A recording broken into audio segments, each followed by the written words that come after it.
வணக்கம் tech supporter நண்பர்களே, இன்றைக்கி எதை பற்றி பார்க்க போகிறோம் அப்படின்னு பார்த்தீங்கன்னா, மாநில அரசும் மத்திய அரசும் சேர்ந்து நம்மளுடைய ரேஷன் கார்டில் மொத்தம் போலியான ரேஷன் கார்டு இந்தியாவில் மட்டும் பல கோடி இருக்கிறதா சொல்லியிருந்தாங்க.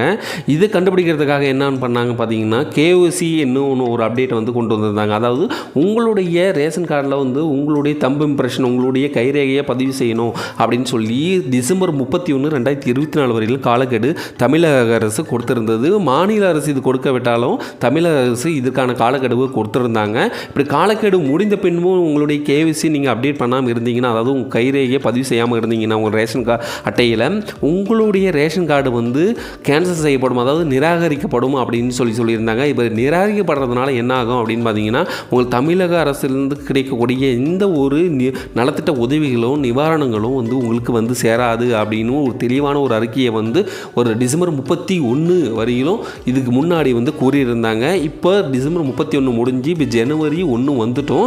இப்போது இந்த வருஷத்தில் அந்த கேன்சல் செஞ்சால், அதாவது அப்டேட் பண்ணாமல் இருந்தாங்க, அவங்களுடைய ரேஷன் கார்டு நிராகரிக்கப்படுமா என்ன அப்படின்னு பார்த்தீங்கன்னா, இதற்காக சில காலக்கெடுகள் மறுபடியும் எக்ஸ்டெண்ட் பண்ணியிருக்காங்க.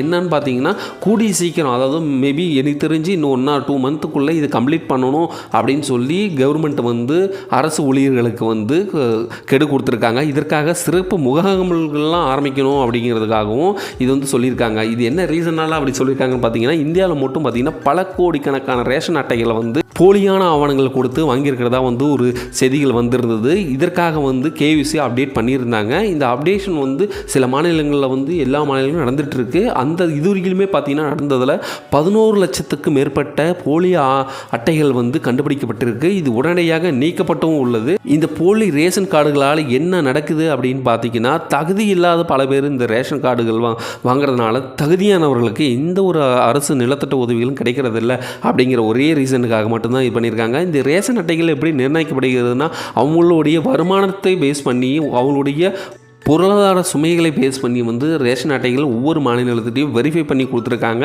இப்படி இருக்கும் பட்சத்தில் போலியான ஆவணங்களை கொடுத்து அவங்க சில பேர் வாங்கியிருந்திருந்தாங்க. இதெல்லாம் கண்டுபிடிக்கணும் அப்படிங்கிறதுக்காகவே இந்த கேவிசி அப்டேட் பண்ணியிருக்காங்க.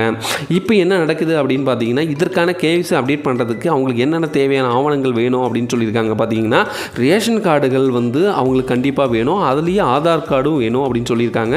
இந்த ரேஷன் கார்டு ஆதார் கார்டை இணைக்கப்பட்ட மொபைல் நம்பர் கண்டிப்பாக கொண்டு போகணும் அப்படின்னு சொல்லியிருக்காங்க.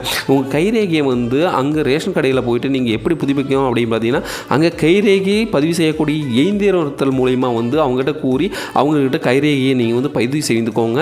இப்படி செய்கிறதுனால என்ன ஆகும் அப்படின்னு பார்த்தீங்கன்னா, உங்களோட ரேஷன் கார்டு உங்களுடைய இதுதான் இன்னும் உறுதி செய்யப்படுகிறது. பல மாநிலங்களில் டிசம்பர் 31 வரையிலும் இருக்குது அப்படின்னு சொல்லி எங்கேயுமே அது ஃபைனலைஸ் பண்ணல. தமிழ்நாட்டில் மட்டும் டிசம்பர் 31 வரையிலும் நீங்கள் கண்டிப்பாக கட்டாயமாக நீங்கள் உங்களுடைய கைரேகையை பதிவு செஞ்சுருக்கணும் அப்படின்னு சொல்லியிருந்தாங்க.